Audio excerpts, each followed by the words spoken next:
دن، یہ ایک دن دو دن نہیں، پورے دن تباہی ہو، جتنے دن ہیں وہ تمام دن تباہی ہو، کیا تم نے اسی لیے جمع فرمایا؟ ایک روایت میں ہے اس نے یہ اعلان سن کر آپ علیہ الصلوۃ والسلام سے پوچھا ہم لوگ اگر تمہارا دین قبول کریں کیا ہم لوگوں کے لیے الگ سے عزت ملے گی، الگ سے عہدہ ملے گا، الگ سے شان ملے گی، الگ سے کوئی ہمارے لیے درجہ ملے گا؟ تو کہا گیا نہیں بھائی، ہمارے یہاں لا الہ الا اللہ محمد رسول اللہ کہنے والوں کو الگ سے عہدہ، الگ سے کوئی معاملہ نہیں ہوتا، وہ عام بندوں کے ساتھ رہتے ہیں، عام انسانوں کے ساتھ رہتے ہیں، سب کے ساتھ یکساں نماز پڑھتے ہیں، ان کی نماز میں صفیں الگ نہیں ہوتی، ان کے امام الگ نہیں ہوتے، وہ سب کے ساتھ روزہ رکھیں گے، نماز پڑھیں گے، جیسا عام لوگ رہتے ویسا رہیں گے۔ تو اس نے کہا کہ تبّل لک سائر الیوم، فرمایا تیرے دین میں جب ہمارے لیے کوئی حصہ نہیں ہے، آپ کے دین پر پھٹکار ہو، آپ کے دین پر لعنت ہو۔ اس طرح نعوذ باللہ اس نے دین کی دعوت کی توہین کی، وہ توہین کی وجہ سے تبت یدا والی آیت نازل ہوئی، وہ سورت نازل ہوئی۔ جب ام جمیل، تیسری بات کیوں کہی جاتی ہے، ام جمیل کو جس وقت اس بات کی اطلاع ملی کہ آپ علیہ الصلوۃ والسلام یعنی حضور نے شان میں گستاخی کی ہے میرے شوہر کے، یعنی چچی بھی تھی اور ابو لہب چچا تھا، تو اس نے جب یہ سوچا کہ اس نے شان میں گستاخی کی ہے تو اس نے کیا کیا، ام جمیل وہ پتھر لے کر آئی آپ علیہ الصلوۃ والسلام پر پھینکنے کے لیے اور آپ کی توہین کرنے کے لیے، آپ کو ذلیل کرنے کے لیے۔ بے ایک عورت مارتی ہے تو لا محالہ مردوں کے لیے بڑی ذلت کی بات ہے۔ تو جب وہ پتھر لے کر آئی تو حضرت صدیق اکبر نے فرمایا اللہ کے رسول وہ آ رہی ہے آپ کے پاس، آپ کی توہین کرنے والی ہے، کیا میں جا کر روکوں؟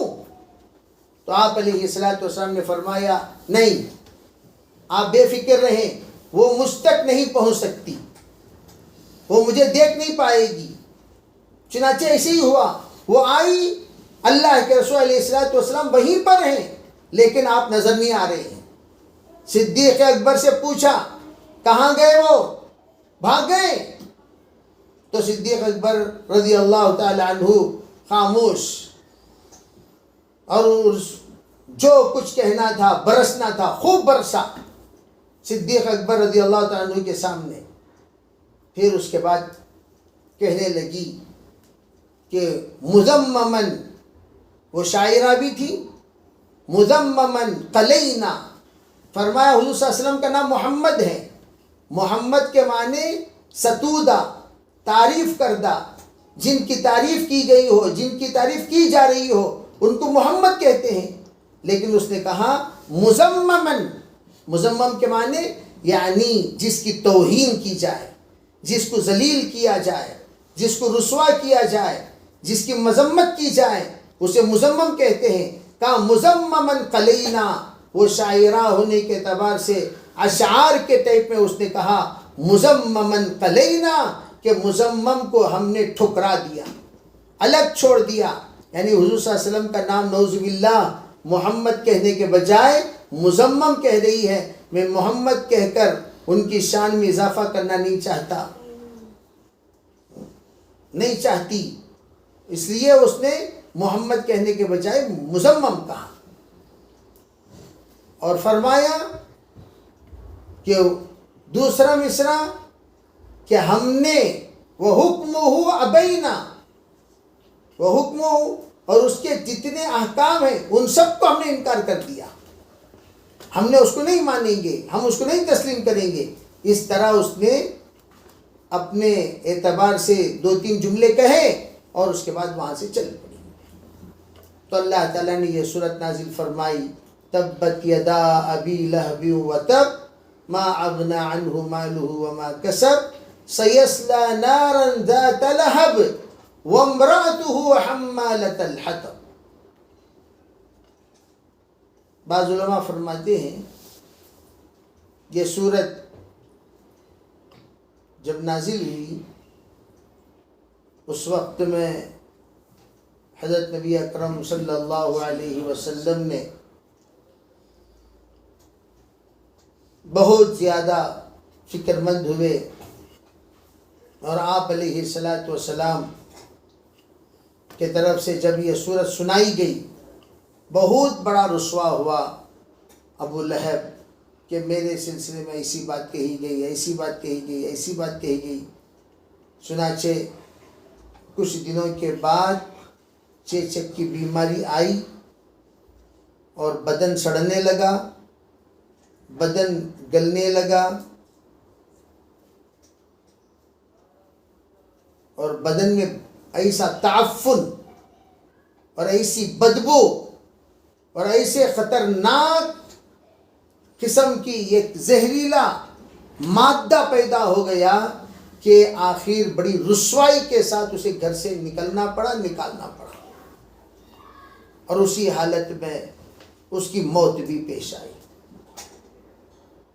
تو بتانے کا منشا یہ ہے کہ سورہ تبت یدا میں آپ غور کریں گے کہ آخر میں قلقلہ ہے، تبت یدا ابی لہب وتب، اور آخر میں جب با با با با چاروں آیتوں میں با ہے، پانچویں آیت سَيَصْلَى نَارًا ذَاتَ لَهَبٍ وَامْرَأَتُهُ حَمَّالَةَ الْحَطَبِ فِي جِيدِهَا حَبْلٌ مِّن مَّسَدٍ، مسد پر ختم ہوا، 5 آیتیں بابا پر ختم ہوئی اور آخر میں مسد پر ختم۔ تو یہ لنک یہ بتاتے ہیں کہ دیکھیں اس کے بعد جو سورہ شروع ہوئی ہے وہ قُلْ هُوَ اللَّهُ أَحَدٌ، اب وہاں مسد اور یہاں احد، اللہ الصمد لم یلد ولم یولد ولم یکن لہ کفوا احد۔ اب آپ غور کریں گے تو ہر جگہ پر آپ کو آخری آیت سے ایک عجیب سی نسبت، ایک عجیب سا جوڑ نظر آئے گا۔ اس لیے علماء فرماتے ہیں کہ یہ رموز وغیرہ کی طرف ہم لوگ زیادہ توجہ دیں گے تو اس میں آ کر بہت ساری باتیں سمجھ میں آتی ہیں، بہت ساری باتیں سمجھ میں نہیں آتی۔ یہ آ کر میں نے جو کہا ترتیب کے اعتبار سے اللہ تعالیٰ نے سورہ تبت یدا کے بعد سورہ احد رکھا، اور اس کی لنک کیا قرات کے اعتبار سے مسد، اس میں دال ہے، اس کے بعد کی صورتوں میں بھی دال شروع ہو گئی۔ یہ کوئی ضروری نہیں ہے بلکہ یہ ایک رابطہ ہے جو علماء نے نقل کیا ہے۔ انشاءاللہ اس کے بعد بہت ساری باتیں ہیں تبت یدا کے سلسلے میں،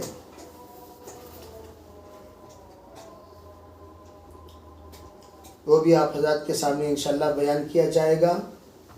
آج کا جو عنوان ہے وہ عنوان کے اعتبار سے میں کچھ باتیں بتا دیتا ہوں۔ عنوان یہ ہے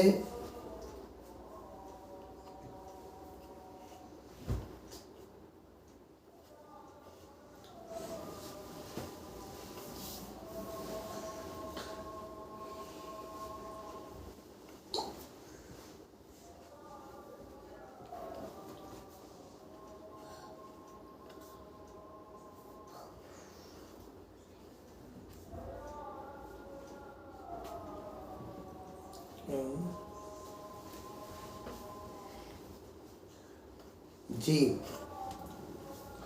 اولاد کے سلسلے میں حلال و حرام، حلال اور طیب روزی، اس کے سلسلے میں عنوان ہے حلال اور طیب روزی۔ اس سلسلے میں سب سے پہلی بات حضرت بہلول کا ایک واقعہ نقل کر دیتا ہوں۔ ہارون رشید رحمۃ اللہ علیہ ایک مرتبہ حضرت بہلول سے ملنے کا خواہش کیے، تو چلتے چلتے پہنچے حضرت بہلول کے پاس۔ حضرت بہلول کے پاس جب پہنچے تو حضرت بہلول سے بات کرنا چاہا حضرت ہارون رشید رحمۃ اللہ علیہ نے، تو بہلول کہنے لگے میں ایسے آدمی سے کیا گفتگو کروں جس آدمی کو کھانے کے آداب نہیں معلوم، کیا گفتگو کروں؟ اب حضرت ہارون رشید کے ساتھ جو لوگ رہتے تھے ان کو ذرا برا لگا، ارے بھئی عجیب آدمی ہے، کہہ رہا ہے کہ کھانے کے آداب نہیں معلوم۔ کہنے لگے نہیں حضرت کو معلوم، کھانے کے آداب کیوں نہیں معلوم؟ بھئی کھانے کے آداب تو معلوم ہے، بہترین کھانے کے آداب جانتے ہیں۔ تو بہنوں نے کہا اچھا ٹھیک ہے بتائیے کیا ہے کھانے کے آداب؟ تو فرمایا دیکھیے دونوں ہاتھ اچھی طرح دھونا 3 مرتبہ، دسترخوان بچھانا، کھانے کے آداب بیان کی۔ فرمایا غلط، کیا کھانے کے آداب میں سب سے پہلا ادب یہی ہے؟ انہوں نے کہا جی بالکل یہی ہے، کہ دونوں ہاتھ دھوتے ہیں کھانا کھاتے ہیں، یہی تو ہے ادب۔ تو کہنے لگے نہیں، کھانے کے آداب میں سب سے پہلا ادب یہ ہے کہ جو کھانا میں کھا رہا ہوں کیا وہ حلال اور طیب ہے؟ کیا وہ حلال اور طیب ہے؟ جو دسترخوان بچھایا جائے اس میں بیٹھ جاتا ہوں، کیا میرے اندر حلال و حرام کی تمیز ہے کہ نہیں ہے؟ تو یہ تمیز پیدا کرنا یہ کھانے کا سب سے پہلا ادب ہے۔ چنانچہ قرآن نے بھی کہا یا ایھا الرسل کلوا من الطیبات واعملوا صالحا، اے رسولو تم طیب رزق کھایا کرو اور نیک اعمال کیا کرو۔ علماء فرماتے ہیں دیکھو اللہ تعالیٰ نے انبیاء کو جو بدن بنائے وہ بدن جنتی بدن ہے۔ ذرا یہ توجہ سے سننے کی بات، جنتی مٹی سے اللہ نے نبیوں کا بدن بنایا۔ انبیاء اسی لیے معصوم ہیں گناہوں سے، اس لیے کہ انبیاء کی خمیر میں خیر و شر کی آمیزش نہیں ہے، انبیاء کی خمیر میں سیئات و حسنات کی آمیزش نہیں ہے، انبیاء کی خمیر خالص حسنات کی خمیر ہے۔ جنت کی خمیر ہے، جنت میں لوگ اللہ کی مرضیات کے خلاف کوئی بھی کام نہیں کریں گے۔ جنت میں ہر ایک کے دل اور دماغ پاک ہوگا، زبان صاف ہوگی، ان کے دلوں میں کسی طرح کا کینہ نہیں ہوگا، اور صاف و شفاف دل والے ہوں گے، پاک دل والے ہوں گے۔ اسی طرح انبیاء کا دل ہوتا ہے، انبیاء کی نظر ہوتی ہے، انبیاء کا ذہن ہوتا ہے، انبیاء کا سوچ ہوتا ہے۔ جیسے آپ علیہ الصلوۃ والسلام نبی ہیں، اور نبی کے بدن سے نکلنے کے دیکھو ہمارے پاس تو دیگر انبیاء علیہ السلام کی اتنی زیادہ تفصیلات نہیں ہیں، ہمارے پاس تو صرف ہمارے نبی کے ہیں۔ اگر ہم اپنے نبی کے سلسلے میں غور کریں گے تو ہمیں یہ چند باتیں ملتی ہیں کہ آپ علیہ الصلوۃ والسلام کا پسینہ خوشبودار، جنت میں بدبو نہیں ہے، اور آپ صلی اللہ علیہ وسلم بول و براز سے پاک۔ آپ جب چھوٹے تھے، بچپن میں 5 سال کے تھے، تبھی سے شیما کہتی ہے کہ آج تک کبھی ہم نے ان کے بول و براز نہیں اٹھایا۔ جب بھی ہم یہ سنتے کہ بھئی فارغ ہو چکے ہیں، جا کر دیکھتے کوئی بھی چیز وہاں نہیں رہتی تھی۔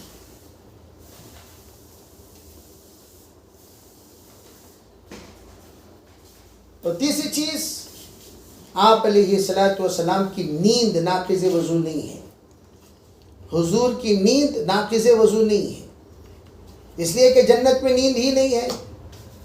آپ علیہ الصلوۃ والسلام سے کسی نے پوچھا حضور جنت میں سوئیں گے؟ فرمایا نہیں سوئیں گے، اس لیے کہ نیند موت کی بہن ہے، اور جنت میں نیند نہیں ہے، موت نہیں ہے۔ نحن الخالدات فلا نموت ابدا، نحن الراضیات فلا نسکت ابدا، طوبی لمن کان لنا وکنا لہ۔ جنت کی حوریں کہیں گی کہ ہم ہمیشہ رہنے والی ہیں، ہم مرنے والی نہیں ہیں، ہم سننے والی ہیں، سمجھنے والی ہیں، ہم ضدی نہیں ہیں، ہم راضی رہنے والی ہیں، اور ہم ناراض ہونے والی نہیں ہیں۔ تو یہ بات خوشخبری ہے اس انسان کے لیے جس کے لیے اللہ نے ہمیں پیدا کیا اور جو ہمارے لیے پیدا ہوا. تو میں عرض کرنا چاہتا ہوں کہ جنتی بدن، جنتی طبیعت، جنتی مزاج انبیاء کی، اور اس میں حضور صلی اللہ علیہ وسلم ہمارے سامنے مثال ہیں. اور آپ علیہ السلام سے عبداللہ بن عباس نے کہا اللہ کے رسول آپ آنکھ بند کیے سوئے اور بغیر وضو کے نماز پڑھانے چلے گئے. نمت وما توضأت یا رسول اللہ.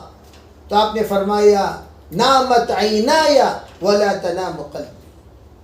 آنکھ بند رہتی ہے، دل کبھی سوتا نہیں، اور جن کا دل سو جاتا ہے انہی کا وضو ٹوٹ جاتا ہے. جن کا دل نہیں سوتا ان کا وضو نہیں ٹوٹتا.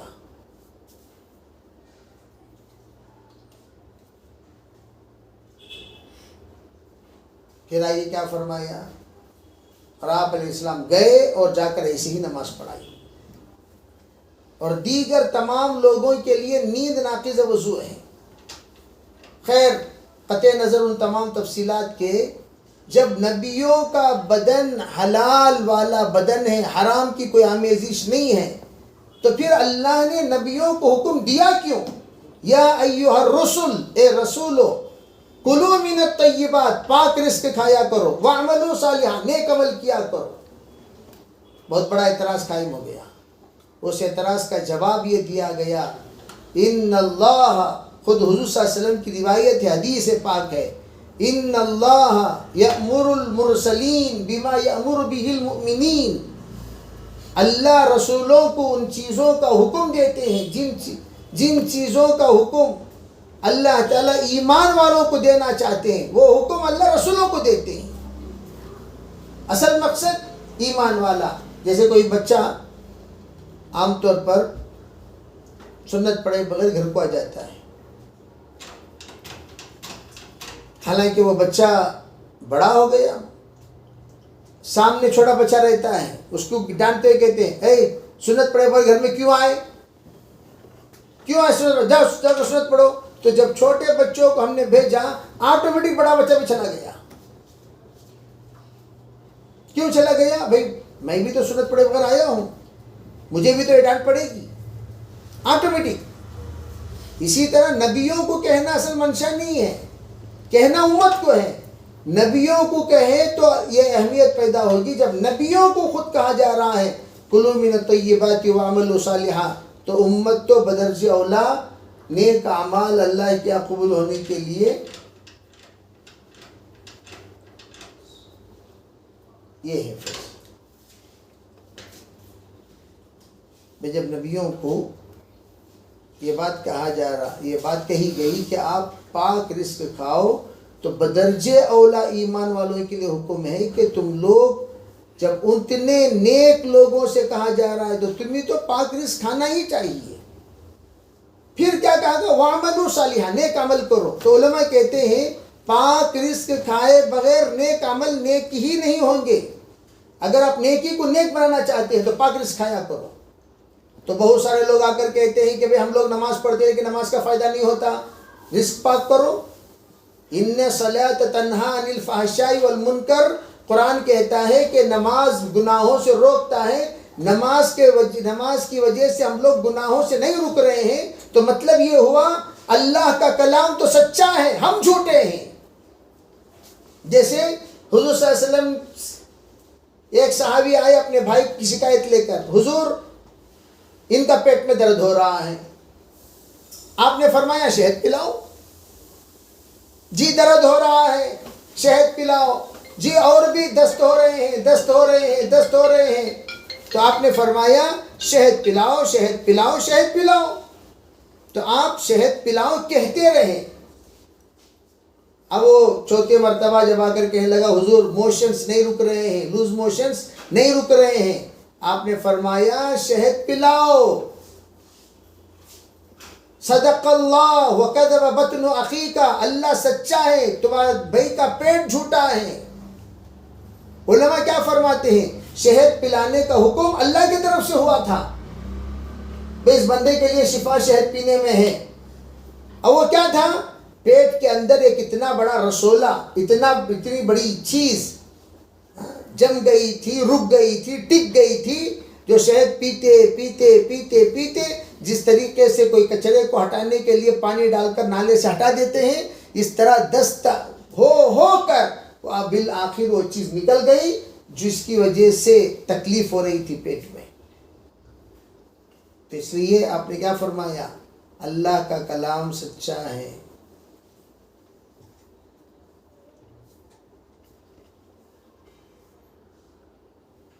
یہ باتیں آپ نے سنائی. کذب بطن اخیک.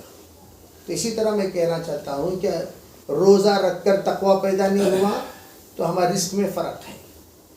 نماز پڑھ کر خوف و خشیت نہیں آ رہی ہے، رزق میں فرق ہے. ذکر کرنے کے بعد لذت محسوس نہیں ہو رہا ہے، رزق میں فرق ہے.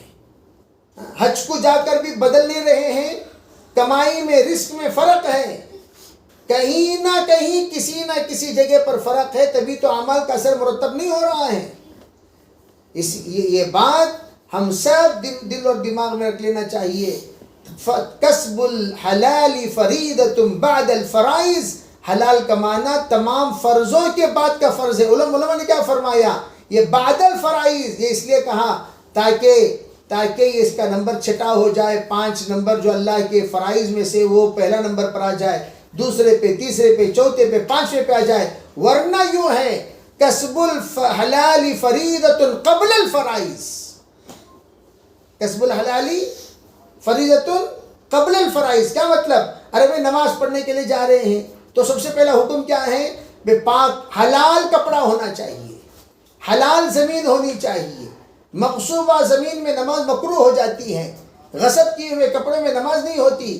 حلال رزق ہونا چاہیے، حلال پانی ہونا چاہیے. تو چوری کے پانی سے اگر کوئی وضو کرے تو نماز کے اندر تقوی طہارت کیسے پیدا ہو سکتی ہے؟ اس لیے فرمایا یہ بعد الفرائض ہے، حقیقت میں یہ قبل الفرائض. تو خیر انشاءاللہ اس کی تفصیلات آئندہ آپ حضرات کے سامنے بیان کروں گا کہ حلال رزق یہ تمام فرائض سے پہلا فرض ہے. اس کو قرآن نے طیب کے لفظ سے استعمال فرمایا، حلالا طیبا. اسی لیے ہم حلال کے ساتھ طیب کو جوڑتے ہیں. اللہم انا نسألک رزقا حلالا طیبا. ہم اللہ تعالیٰ سے مانگتے ہیں کہ اللہ آپ حلال بھی دیجئے، طیب بھی دیجئے. حلال اور طیب کے درمیان کیا فرق ہے؟ حلال اور طیب کے درمیان کیا جوڑ ہے؟ حلال اور طیب ان دونوں میں کیا لین حکمت ہے؟ انشاءاللہ آئندہ کہا جائے گا. اس لیے آپ علیہ السلام نے بھی صاف وضاحت فرما دیا. حلال کیا ہے؟ واضح ہے. حرام کیا ہے؟ واضح ہے. حلال اور حرام کی تمیز کے ساتھ اگر کوئی اپنا کھانا کھاتا ہے اور اپنی زندگی گزارتا ہے، اعمال انجام دیتا ہے، تو اللہ تعالیٰ اس کے فائدہ مرتب کرتے ہیں. اللہ تعالیٰ سب کو عمل کرنے کی توفیق عطا فرمائے.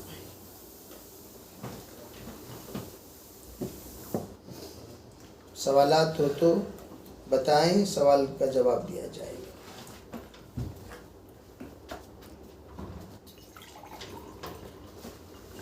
جی ایک سوال یہ ہے کہ گھر کے ایڈوانس جو اماؤنٹ رہتے ہیں، اس کے علاوہ ساتھیوں کے پاس کچھ پیسہ نہیں رہتا ہے، تو کیا زکوٰۃ کے مستحق ہوتے ہیں یا کیا؟ لیکن ایڈوانس 3 لاکھ 4 لاکھ روپے دے کے رہتے ہیں.